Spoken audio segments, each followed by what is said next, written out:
High hello everyone, welcome to my blog. तर कालच्या ब्लॉगमध्ये मी तुम्हाला सांगितलं की मी दुपारचा कार्यक्रम संपवून नेक्स्ट इव्हेंटसाठी जाते आहे.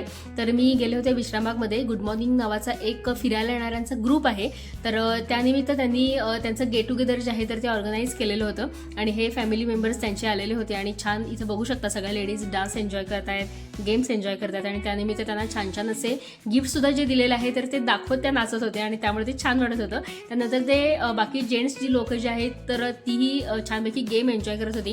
म्हणजे हातामध्ये टूथपिक आणि दुसऱ्या हातामध्ये फुगा आणि एकमेकांचा फुगा फोडायचा असा हा गेम होता. आणि काही गाणी आम्ही तर अर्थात सादर करत होतो आणि 90sच्या गाण्यांना जरा जास्त डिमांड होता आणि थोडीफार मराठी जी गाणी आहेत तर या गाण्यांची फरमाईश आम्हाला जरा जास्त येत होती आणि अशा पद्धतीनं आम्ही त्या गाणी जी आहेत तर ती सादर केलेली होती. त्यानंतर नेहमीप्रमाणे अगदी आपलं जे झिंगाटचं गाणं आहे तर त्याच्यावरती हा डान्स त्यांनी एन्जॉय केलेला होता आणि ऑल ओव्हर कार्यक्रम तर बेस्ट झाला. म्हणजे जवळपास 3.5-4 तास कार्यक्रम झाला, पण कार्यक्रम मात्र एकदम मस्त झाला.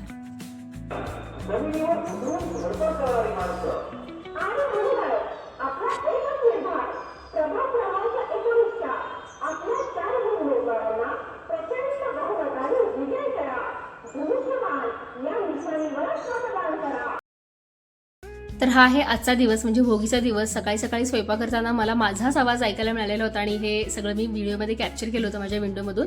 भोगीची मस्त अशी भाजी करत होते आणि भाज्यांचा अरोमा जो आहे तर तो मला खूप आवडतो. आज एक रेसिपी शेअर करते. घोलाणा असं त्याचं नाव आहे. कांद्याची पात बारीक चिरून घ्यायची, त्याच्यामध्ये कच्चं तेल, तिखट पावडर, दाण्याचा कूट, मीठ आणि लिंबू घालायचं आणि हे जे मिक्सचर आहे तर ते एकत्र करून घ्यायचं.